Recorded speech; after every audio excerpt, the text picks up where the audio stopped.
What's up, you guys? It's me, Nicole. Welcome back to my channel, Real Talk Recovery, where we talk about recovery from addiction and I share my life with you. So, first of all, before I even get started, you guys, I have a really special shout out to do. Okay, I want to shout out my girl Christina Snow. What was that? Christina Snow out there in Lamarck, Texas. That's my girl. I just want you to know, girl, that I really appreciate you for watching my videos, and I hope that I'm inspiring you and just giving you inspiration. So thanks so much for supporting me, and I can't wait to get to know you even more and become friends. So Christina Snow, shout out. All right, you guys. So tonight we got a special guest coming on. We got a special guest coming on, y'all. Tonight we got Splinter coming on. If you guys are not familiar with Splinter, he has a channel called Prison POV. His real name is Chris. He's come on my channel before, and it was probably like 2 or 3 months ago, you guys. And when we did our first video together, I think I was at 1,300 subscribers, you guys. So I told him I wanted to have him back on to do a follow-up to that video. So that's what we're going to do tonight. We're going to do a follow-up video. So, hey Cindy, hey Des, hey Triple S, hey Chrissy, hey Seth, hey Nicole. I see all y'all. Thanks for being here, you guys. Hey Kim, hey Melissa, hey Merk. Thank you guys for being here. I really appreciate it. Hey Daniel, hey Brenny. All right, RTR fam in the house. Y'all need to do hashtag RTR for life. Why am I yelling? I'm excited, y'all. So what's up, everybody? Don't forget to give this video a thumbs up. It really does help me out a lot. If you guys have any friends that you think would be interested in this video, share it around. Let people know that we're live streaming and that we're having a guest tonight. It's going to be fun. Chris is a live wire, just like me. So we have devised a plan so that way we don't talk over each other, because we both are really long-winded. So I was like, okay, man, if I have to say something, I'll just go like this. And if you need to say something, you can go like this. Because when we get to talking, it's just like, y'all know how it is. We are a lot alike in the talking area. Me too, Daniel. He's doing so good. He just hit 1,000 subscribers, you guys. So I'm super proud of him. Oh, Chrissy, I'm glad you're here too, girl. Hey, Cindy. Welcome, welcome, everybody that's here. I'm so glad all of you guys are here.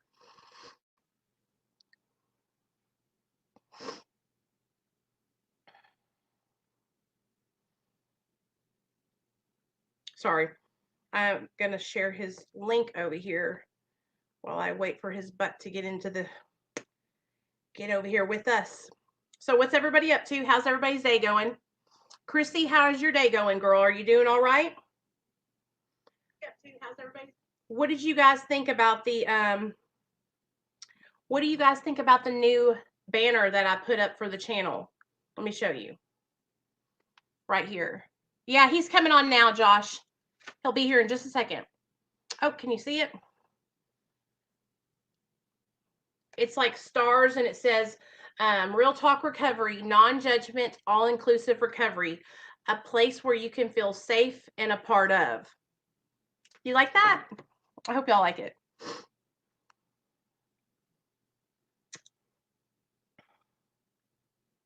Let me text this fool. Tell him to come on.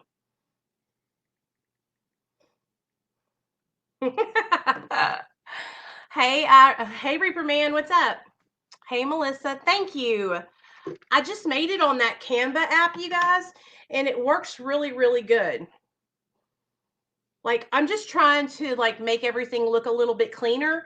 I also, let me show you guys, since all you guys are here, I also have my camera. And so I'm going to be pre-recording videos for you guys. After I do this interview, I'm going to record some videos. So that way I will have very good, clear content for you guys to see. And I'm really trying to get better about everything like professional, you guys. So I hope that you guys can tell that I'm really working hard.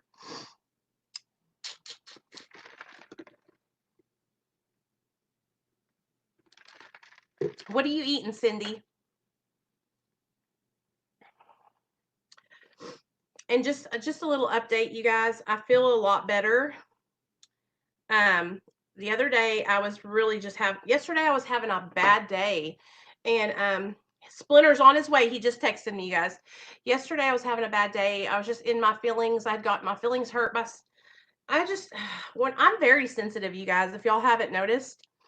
I'm real sensitive, and my emotions are just like, I'm just very full of emotion. And so, you know, I when I care about somebody, I really do care. And a lot of you guys, grits and eggs, a lot of you guys, I get really invested in your recovery and stuff. And so when any of you guys are struggling or having a hard time, and I can't be there to help you, it's hard sometimes. I'm my mom's daughter talking right now. Are you? Well, hey, Des. Hey, Dez's daughter. Shout out to you, girl. Hey, Misty. I see you, girl. And then also, sometimes I think, am I doing enough to help enough people? And I get a little bit overwhelmed with that. But I'm working on trying to do better. Killer work helping people, Nicole, and making a difference. And Splinter's a great guy. Yes, Russell, I'm so glad you're here. Thanks for coming over. I think he is a great guy too.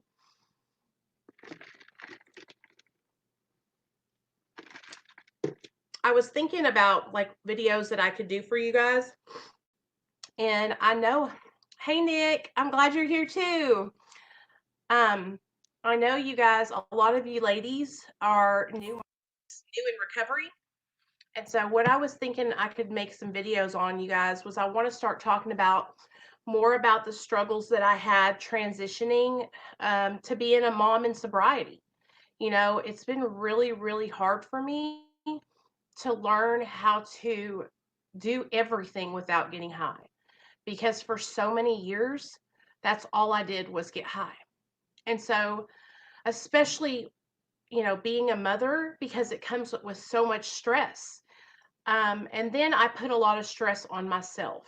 So I was thinking that I could start doing some more videos on being a mom and sharing with you ladies and you guys, um, some of the things that I'm learning that are helping me to be a better mom.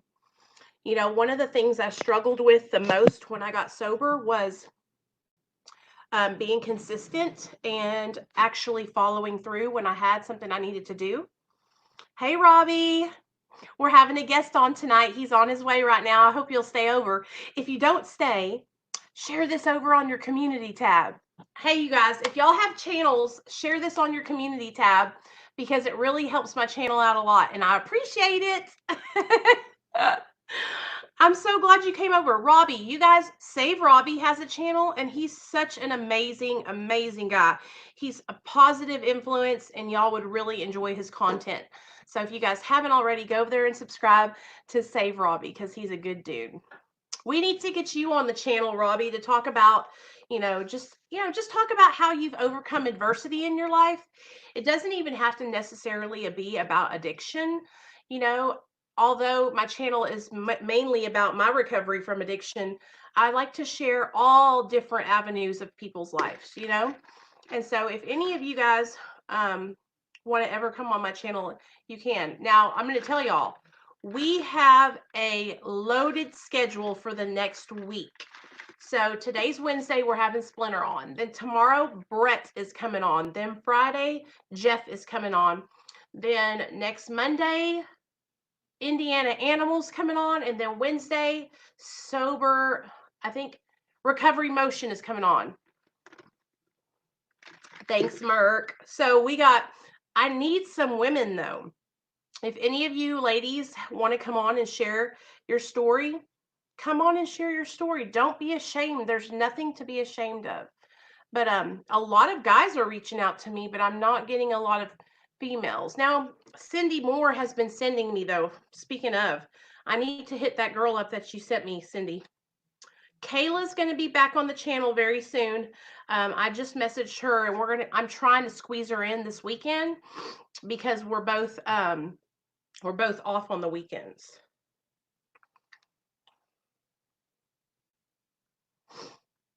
Hey, hold on, fool. Better like that. There we go, huh? Yay. Okay, I'm so glad you're here. I was starting to think, is he gonna flake on me? I'm gonna beat his ass. No, I would never flake on you. I was having trouble getting a connection or something. Okay, cool. I'm just kidding. Okay, so what's up, man? Everybody, this is Splinter, aka Chris. He has a channel called Prison POV. And last time he came on the channel, we kind of just went over, like, we just kind of touched on a couple of things about your prison experience and addiction. Tonight, we're going to get into the meat and potatoes of his addiction. So, before I'm just going to get started right now, I'm going to ask you, I want you to tell us what it was like when you were growing up. Just a little bit, touch on your childhood. You know, if you lived with your mom, if you lived with your dad, did you have a good childhood? And then I want you to transition into, you know, when you first got high and how that happened. Okay, well, childhood thing. I was not raised by my parents. It was by my mom's family mostly. I didn't really see my dad till I was 14. But I mean, since you're asking, I'm gonna keep it real with you and honest. I really had kind of a rough childhood because I had PTSD real bad because I'd gotten kidnapped from a park when I was 5. I think I told you that last time. So that caused me like a lot of problems. I had PTSD real bad growing up from being kidnapped when I was 5 from a park. How long did they hold you kidnapped? Well, I mean, I was playing at a park and there was a swimming pool right there and there was restrooms. So he took me away from the toys, took me in the restroom area of the swimming pool, kept me there for probably an hour or so doing whatever. Then when he tried to leave with me, they were looking for me and they saw him. My neighbor, a black kid, actually ran up, punched him, and knocked him out. So he got 10 years in prison. And I had to go pick him up out of a lineup and stuff. And it was cool because when we were going to court, they told my mom that the inmates had stabbed him real bad. He almost died in the jail. And his lawyer's like, you don't have to tell her that. And mom's like, no, tell me. I love it. Hope they kill that SLB, you know what I mean? Yeah. Was that really, really scary for you? Like, can you remember what it was like as a little boy? Yeah, it wasn't really scary at the time. I mean, it was confusing, but it was afterwards. Just real bad. Like I said, PTSD. And then just, what came afterwards, really. So I was really afraid of restrooms real bad, believe it or not. Oh.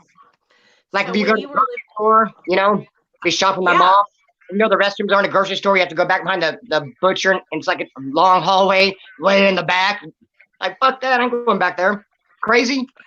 Yeah. So, oh my God, that's so, okay. So tell me this. So you lived with your mom, you were just with your mom, and she was single, or did you have a stepdad? I ended up getting a stepdad when I was around 9, but I didn't really live with my mom too much. She had 10 brothers and sisters, and I'd bounce around between my different aunts and uncles. Because my mom, after she divorced my dad when I was 2, she kind of was doing her own thing. And then she started to straighten up because she had drug issues herself. And I was around 10, straightened up, had my little brother. I got a stepdad. Then I started living with her more.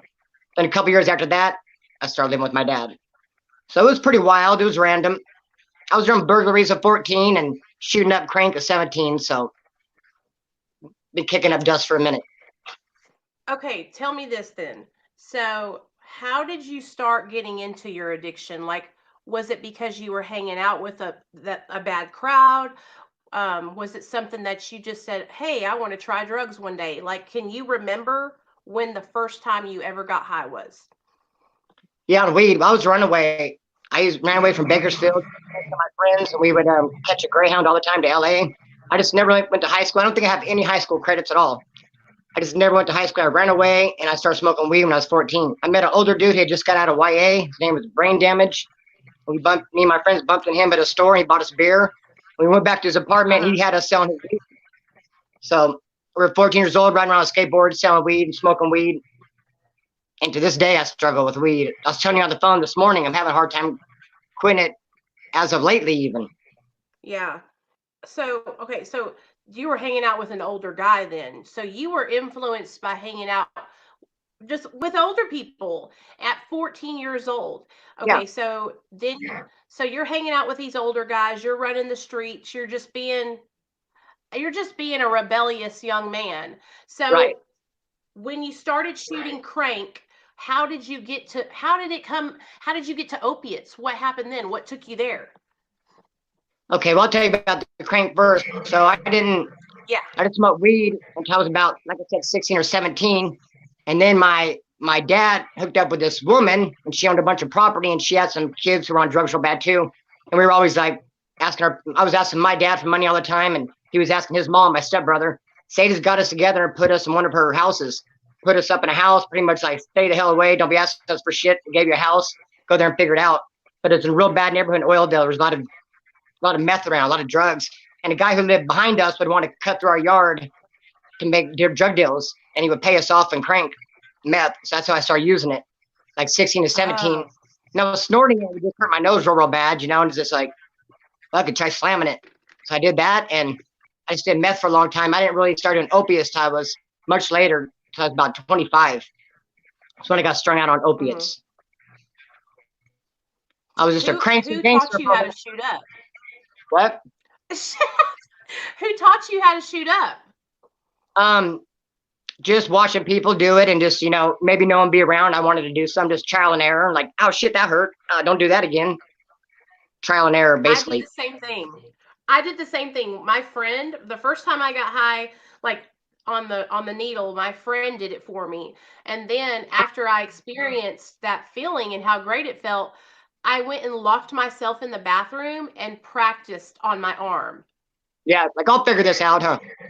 Yeah, yeah. I was determined to figure it out, and I did. I did. And Mhm. our stories are so much alike because I was the same way. Like I abused methamphetamine way before I ever started abusing opiates.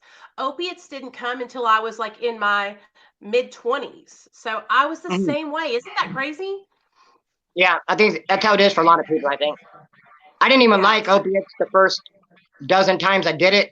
I just couldn't stand it. It made me throw up. I don't even know why I just kept doing it. But like I do it in prison because it's pretty popular in there. It makes you, go to sleep and just kind of like have a good experience. So it's kind of popular in prison because you can take it and forget about your current situation. So Yeah. I would do it in prison. Even though I didn't really care for it, but I never really got strung out. But then hooked up with this chick who had a bunch of oxycontins, and that's how I got strung out. I was taking those, developed a Oh, habit. When we damn. broke up, I couldn't get them no more, so I had to go get So heroin. you couldn't get the oxys anymore after y'all broke up, so then you transitioned over into heroin? Yes, What was the difference between shooting oxys and shooting heroin, or is there a difference? I'm sure there's a difference. I never really shot oxys. I just snorted them, Mm, but I think heroin would give you much more of a rush. You're probably not going to get that same rush from oxys. I mean, I have slammed oxy right. before, but mostly I just snorted it. I noticed you didn't get a rush. It just like creep on you. Next thing you know, your chin is on your chest.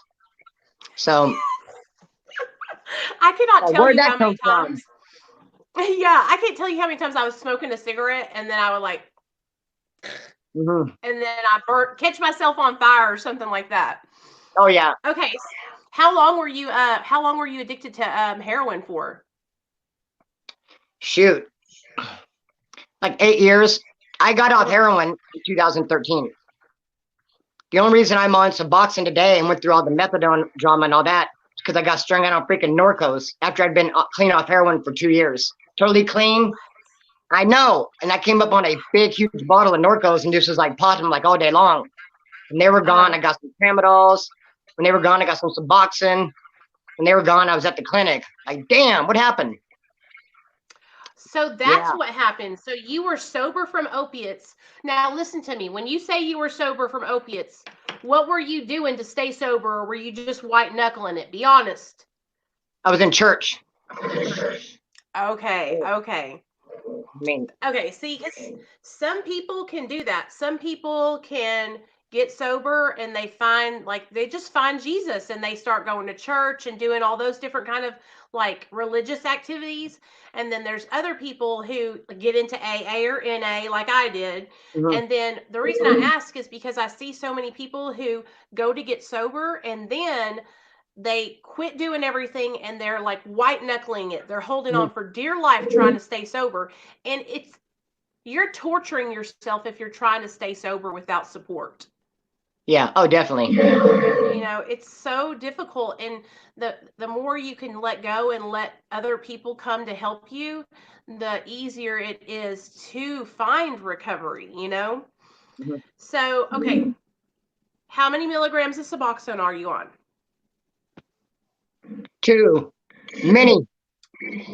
Oh, what do Too you mean too many? many. 12? Too many. 12. Are Yes, you that's a 12 lot. milligrams?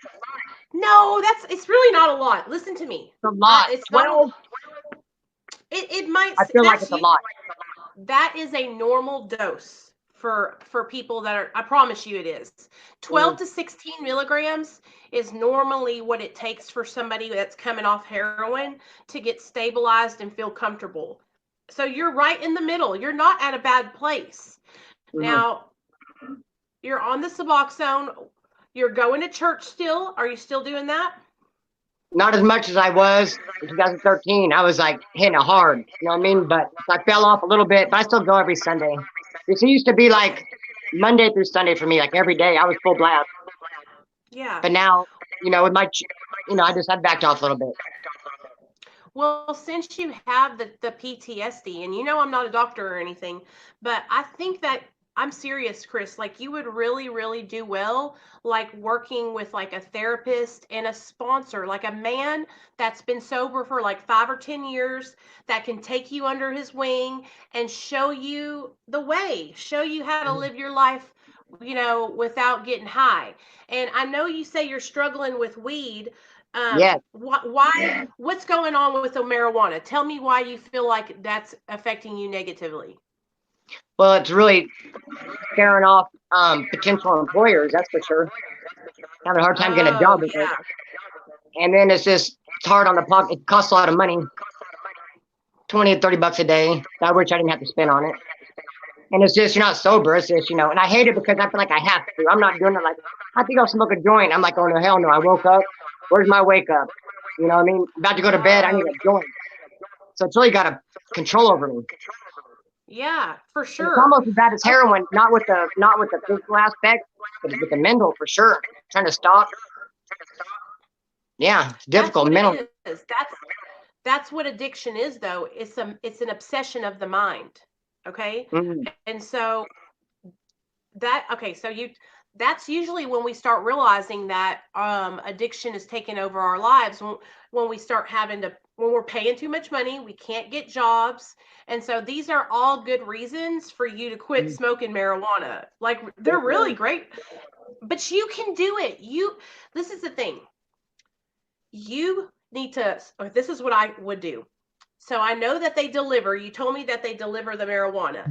You have got to block that number, stop Mhm. calling that number, and find somebody. You can even call me, man. You can call me and be like, Nicole, I want to smoke so bad. What should I do? And I'll say, Mhm. don't go down there. Like that's what Yeah. I do. You can use somebody as an accountability partner, someone that will help you stay on your A game, because you want to be able to get, employment. You want to be able to have Yeah, extra big money in time. your pocket, you know? Definitely, yes. And plus by having a job and and being off the marijuana, then your mind is going to be cleared. You're going to have more self-confidence, and also then you'll be able to get your taper on the Suboxone going on, you Yeah. know? Even with Suboxone, like you've got to take it slow, man. Like seriously, I really, really want you to try and get into some kind of like therapy or something for PTSD. Mhm. I know it's a man. I don't know what it is about you men, but y'all are so hard to talk into talking to somebody else. Mhm. But I'm telling you, it will change your life if you can sit down and talk to somebody about, just things that go through your mind. Mhm. I think it really would help a lot. Do you How did ever you find take it? do what? How, I don't mean to change the subject, but how did you taper when you tapered off Suboxone? Well, I'm not completely off. I'm down to 4 No, but I mean, how'd you milligrams. get down so low though? Okay, so the way I did it, I've done it at a snail's pace. Now listen to me. I went in to see my doctor. I sat down with him and I said, "Doc, I'm ready to start tapering." And that's when he sat down with me and he showed me this is exactly how we're going to do it. So I only see my Suboxone doctor once every 3rd month. So that's quarterly. Mm-hmm. So what we did was I was at 12 milligrams. He said, "Okay, are you ready? I'm going to take 2 milligrams away." So he took 2 milligrams away and prescribed me 10 milligrams for 90 days. Okay. So for 90 days, I was on 10 milligrams. That's how slow of a taper I'm doing. But did you feel that though? Huh? Did you feel going from 12 to 10? Nope, not at Really? all. I promise you. Now listen, 90% of it is, especially at the beginning of a taper when you're just still when you're still on the higher end of your taper, it's in our minds. It's psychological. Do you know how strong our brains are? My brain will tell me I have changed my thinking. I focus so much on positivity. I know people probably get annoyed by it, but it's changed my life, man. I try to look at things from a different point of view. I used to dread waking up in the mornings and hate going to work. Mm-hmm. Just by transitioning my mind and thinking about, you know what? I'm blessed that I have a job. Yeah. I'm lucky that I'm alive. I have my son back. I Mm-hmm. have my husband. I have a house to live in. That has helped me so much. So dropping from 12 to 10, I stayed at that for 90 days. I went back in to see him and he took away 2 more milligrams and I dropped down to 8. Okay. Stayed at 8 for 90 days. Then I went back in to see him. He took away 2 more milligrams. So now I was at 6. Stayed at that for 90 days. Then I went back in. He took away 2 and now I'm at 4. Now, let me be honest with you guys. The drop from 6 to 4, like I started yawning. Like I could tell that I was dropping from it, I could just tell. Like I Mm-hmm. could tell because I was yawning a lot. And I've also struggled to only take 4 milligrams this last 2 months or so. It's like my brain is telling me that I need more, but I don't Mm-hmm. have any more. I don't have any more to take. So if I take more, I'll run out early. But Right. it's been a struggle. So I even came on the channel yesterday and I was telling everybody, like, I've been struggling to stay at the 4 milligrams. So I think what I'm going to do is I might stay at 4 for another 30 to 60 days and then I'll drop down to 2. Okay. But I'm going to tell my doctor that. I'm going to be honest with him and tell him, like, this last drop has been difficult for me. And that's one of the things that's really helped me a lot is that just being straight up about it. There's nothing to be embarrassed about. Like Mm-hmm. I'm not rushing. I'm not even there's no competition. Like the only person I'm competing with is me. Yeah. And this is our life. This is your life that depends on whether you taper and you stay sober because if you relapse, we all know what's going to happen. Mm. You all bad. Now you stable now on the 4? It's not rough anymore. You feel pretty good.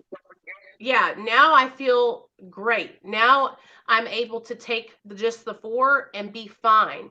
But I could like I wanted to take more so bad and it was almost an obsession. Like it was. I would think about it like, okay, I need to take another milligram or 2 and then I'm like, no, I don't. Mm-hmm. But I don't know if it's I like to think about it like this. Sometimes I think that when we are addicts that we are fighting a spiritual battle. Mm-hmm. And so I feel like the whole time I've been tapering, I've been armed with my higher power and we've been fighting the devil, right? Right. I feel Amen. like this last couple of months, I feel like I was backsliding a little bit. And so the devil was creeping in. That's how it works. He was creeping in and so that's why I kept thinking, I need more, I need more.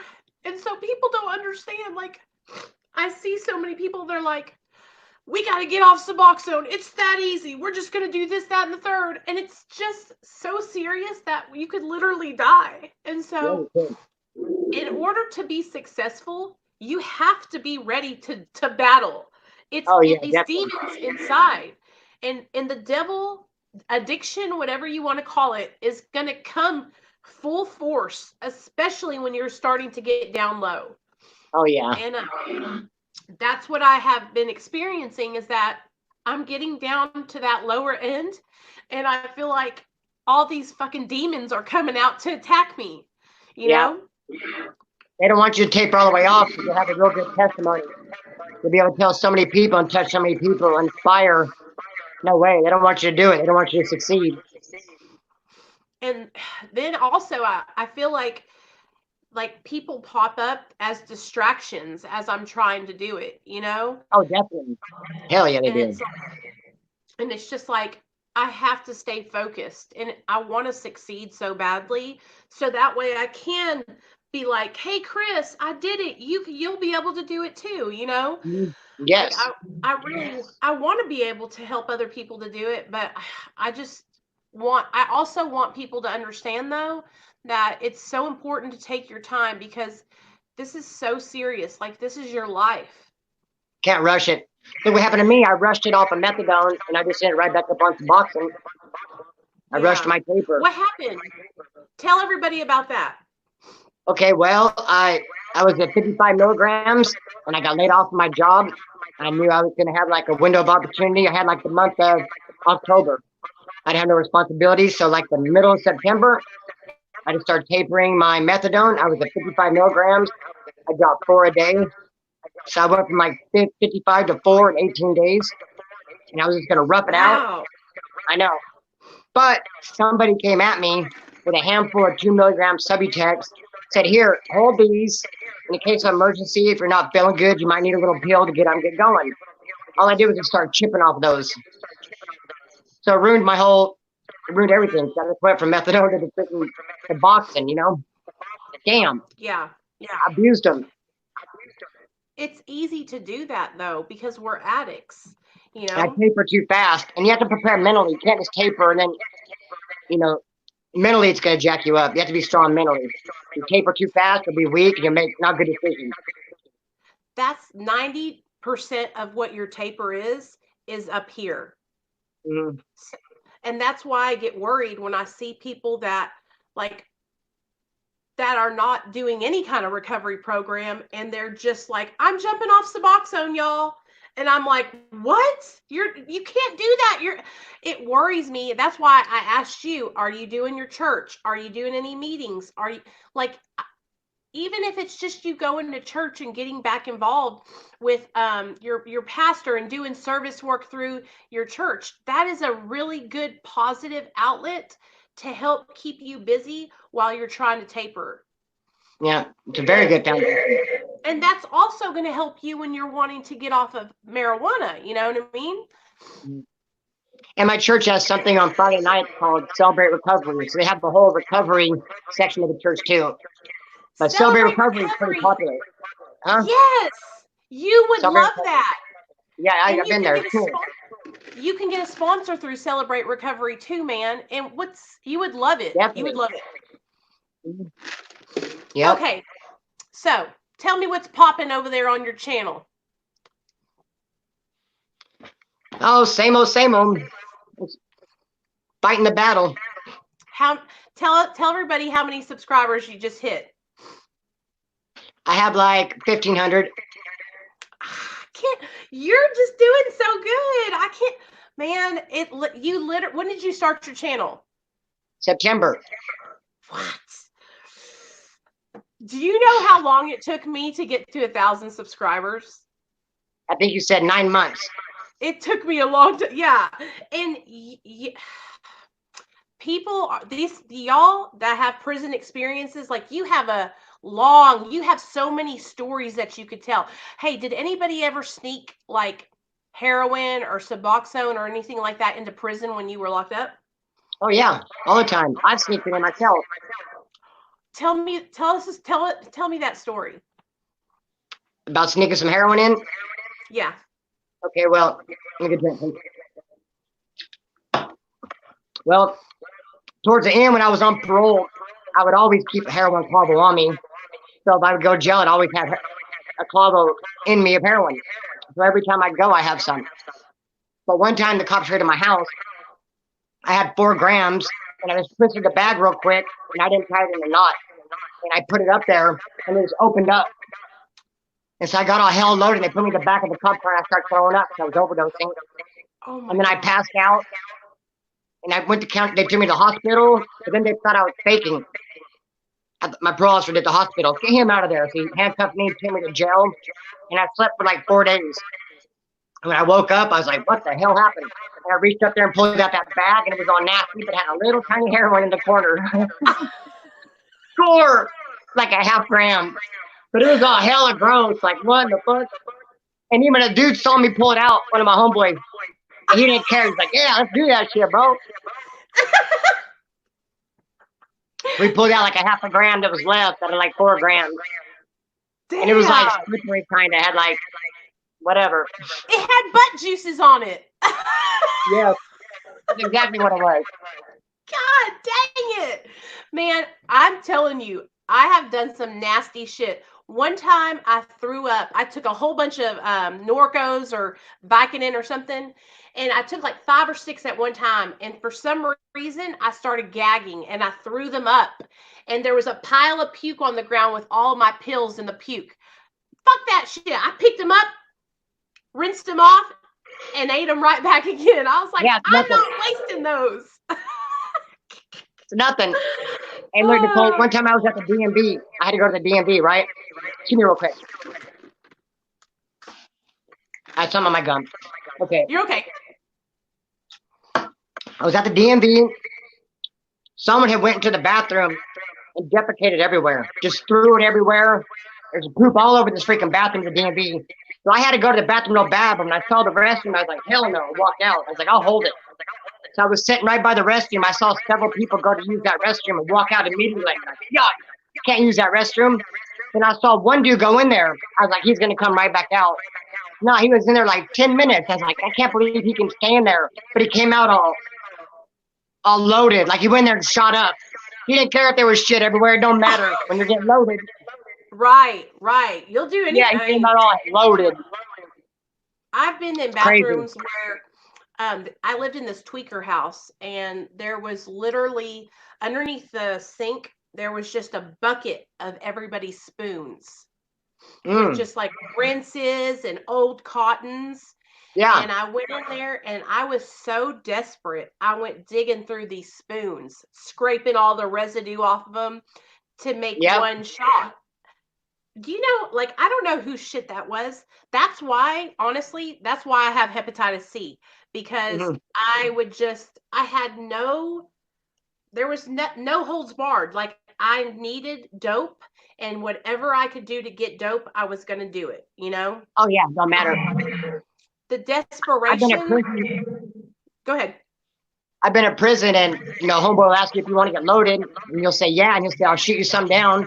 He'll come over and throw a syringe under your door, older than dirt, doesn't have any numbers on it, it's old, has that dope in there, like, trying to pound it in. I don't know where it's been. Been there like 10 years. Don't care at the time. I've had to sharpen needles with, like, sharpen the needle. You know what I'm saying? Yeah. Because it was so dull that I couldn't get it through my skin. Yeah. Ouch. Dude, I'm glad that we don't have to live our lives like that anymore, though. Definitely. Harm reduction. Yeah. And that's what I'm all about. That's why we talk about, you know, being on Suboxone or methadone, because no matter what, it's better than being on heroin. It's better than being in active addiction. You know, all and day. I know a lot of people don't understand. They think, oh, you're just trading addictions. But it's really so much more than that. It's different. There's a difference between being an active addiction and being dependent on a medication. And I see so many people whose lives have been saved buy Suboxone or methadone, and they're able to live healthy, good lives. And Mhm. there's never, I just don't, there's nothing to be ashamed of. And we've got to help people to understand that, you know, not everyone is the same. What works for me is not going to work for you, and vice versa, you know? Yeah. I really want to help you get off of marijuana. If that's something that you really want to do, like I'll be here. I'll help you, man. I'll remind you. I'll send you like texts and say, "Are you smoking the ganja?" you know? I get so grouchy without it. I mean, a couple of days ago, I had some and it was bunk, and I smoked it and Uh-huh. it didn't get me high. And so I was like, so I didn't, wasn't high all day because what I had was no good. That's the first day I Mhm. went without it, I guess you could say. I was grouchy all day, but gotta get past it. I gotta quit being a pussy and get pushed past that shit. Right. You could even do like, listen, I'm get into some activities. What about going to the gym? What about, like you said, doing the Celebrate Recovery? What about you and your wife going out and like going to the movies or going out to eat dinner? Like you've got to stay busy, Splinter. That's what you need to do.